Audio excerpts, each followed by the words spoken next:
Hello and welcome again to Reopening Hamilton County Schools, a video program where we share information with you on reopening our schools for parents, students, and also the community. Today we're going to focus on transportation, and we're talking with Dr. Justin Robertson, who is the Chief Operations Officer for Hamilton County Schools and in charge of pretty much everything that doesn't involve academics across the district, from transportation to maintenance and also childcare, sports and extracurricular, all those kind of things Dr. Robertson is in charge of. So welcome, Dr. Robertson, and thanks for sharing some information about transportation with us today. Absolutely. Thanks for having me. And we're going to talk about, I guess, mostly the four phases that we're looking at as a district and how that impacts how schools operate. And as we really look at that, two of the phases are really important. The other two, like we start with phase four. Phase four, pretty much everything is normal. It's no problem with COVID-19 across the district, and everything should be as parents and students normally experience transportation. So no change there. It's you go down to phase one, and everything's shut down. So no transportation will be involved there. So really, we're going to focus on phase three and phase two. And at this point, we're kind of teetering between those two phases as we begin to look at the new school year and how we open. So starting with phase three and looking at transportation, when we're in phase three, what will transportation look like for a parent who's putting their child on a bus and for children who are riding? Yeah, so for phase three, we're still going to take a lot of the same precautions that we would be taking in phase two. We've already said in both phase three and phase two that all bus drivers, bus attendants, and students would be wearing face coverings. So that's an expectation that we've set in both phase two and phase three. We'll have extra face coverings on the bus in case a student forgets theirs, but part of the HCS pledge, we are asking students to wear masks on the bus. So that would be the same for phase three and for phase two.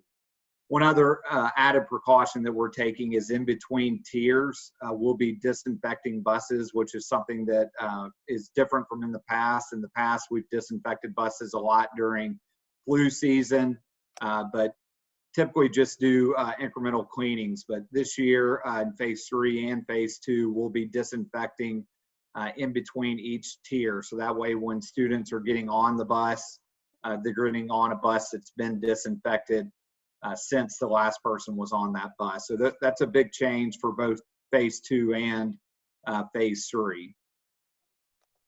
Okay, so a lot of differences in how you clean the buses and how we go through the process, and there are possibilities of being fewer students on the bus as we look at the phases. And how might that work as we look at being able to limit the number of students on a bus? Right. So in phase two, it's kind of naturally going to happen. If we have 50% of students attending school on certain days, that will just naturally reduce the number of students on a bus. We have a lot of students that have already expressed interest in HCS at home, which is going to reduce the number of students on a bus. And from the conversations we've had with parents, we believe there are a lot of parents that are going to choose to take their student to school and pick them up from school. In phase three, we're going to take some steps to ensure that kids are socially distanced as much as possible.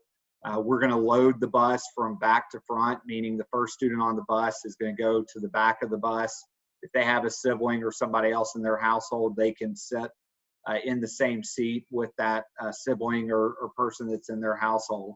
And from there, students would load the bus, again, back to front.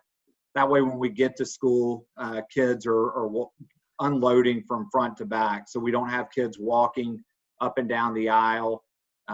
We feel like that's an added precaution to help keep kids in the same place and socially distance as much as possible. We'll do the same thing loading the bus. So when kids are getting on the bus at the end of the day, we'll load from the last stop. We'll get on first and go to the very back of the bus. and then the first stop will get on last. That way they're sitting in the front. Again, we don't have kids walking up and down the aisles. We're going to limit the number of kids, obviously, that are able to sit in a seat. And it may take a minute because just like at the beginning of the year, oftentimes we have some routes that have too many kids on it. We have to make some adjustments with our routes. So we're going to pay close attention at the beginning of the year to see where we have routes that are being used heavily, and then some that maybe aren't being used as much, and we'll make some routing changes to adjust to that trend.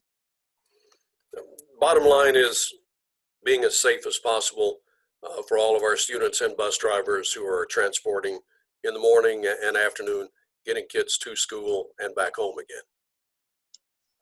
Yeah, absolutely. And again, these are uncertain times, and this is a fluid situation. We've talked about grace a lot with the community, and so I would just encourage families to have some grace with bus drivers. They're going to have to, again, take an additional step of disinfecting the bus in between tiers. So that may mean that buses are taking a little bit longer to get to their location, especially at the beginning of the school year. So just ask the community to have some grace with bus drivers as we work through this. And again, our number one priority is going to be taking care of kids and keeping kids safe, but also keeping our bus drivers and our bus attendants safe.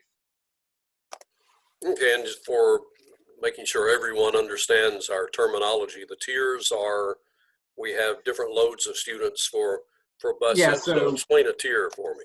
Yeah, exactly. So, I use, the Red Bank area as an example. The first tier would be Red Bank High School, which starts at, 7:15, 7:20 in the morning. And so when the bus driver picks up those students and drops them off, before they go to the next, let's say 8 o'clock start time, they're going to disinfect the bus before they pick those kids up. And so they'll do that in between. Most buses run 3 tiers, somewhere around a 7:20 start time, and 8 o'clock, and then a 9 o'clock. So after each of those tiers, the bus will be disinfected. That way, again, when kids are getting off and they're touching, the seats or the handrails, we want to make sure that we disinfect those in between each tier. And those do take time, so just be patient with our bus drivers, especially the first few weeks as they get through this new routine. They get used to it, and the students get used to it. As you said, just having a little extra grace beginning our school year. All right. Any other? I know we have some changes with East Brainerd, and any maybe some. On the mountain as well, Signal Mountain. Any other changes we want to go over? Yeah, so at the beginning of the year. Glad you brought that up, Tim. So, East Brainerd Elementary, we're going to start the year with those students at East Hamilton Middle School, the new building. And Appison is basically adjacent to that campus. And so we want to make sure that we're leaving plenty of time in between those schools. So Appison traditionally starts at 8:45. They're going to stay at 8:45, but we're going to start East Brainerd at 8:15 to put about 30 minutes of lead time in between, the start and dismissal. That way, East Brainerd kids can get in and get out, and then that'll leave enough space for Appison students. And that's a heavily congested area to begin with, and so we want to make sure that we've got plenty of time to allow traffic to get in and get out. Once East Brainerd in December, before the second semester moves back into East Brainerd Elementary, they'll revert back to their normal start time. We're only doing the 8:15 while they're at East Hamilton, and that's really just to take into consideration the Appison traffic and make sure that we've got time in between those start times. Signal Mountain, we're going to move to a 2-tier system. So Nolan and Thrasher are going to start at the same time. It's 8:50, I believe. I need to check that, but 8:50. And then Signal Mountain Middle High School will stay at 7:45. Reason we did this, we talked to our contract drivers, and we had a number of late buses at Nolan because we were running on 3 tiers, and the contractors looked at the routes and made some suggestions to transportation, who took that input and were able to come up with the 2-tier system. So It's going to allow our buses at Nolan to be on time so that parents can know when to expect buses. And it's also hopefully going to reduce the amount of time that some of our students that live out in the further parts, northern parts of the mountain, reduce the amount of time they're on the buses. All right. Well, thank you, Dr. Robertson, for sharing information about transportation and what that may look like as we start the new school year with reopening Hamilton County schools for the fall. Thank you for joining us for Reopening Hamilton County Schools, where we've shared more information with you about how schools will reopen on August the 12th. In the meantime, make sure you check our website every day to understand where we are on our phase tracker on how schools will open. You'll find that at the top of our homepage. Look for the phase that we're in currently. Click on that right at the top of the homepage, and you'll see the data tracker that allows you to look at exactly where we are with cases in the community and what phase that puts us in as a school district. We hope you join us again for Reopening Hamilton County Schools.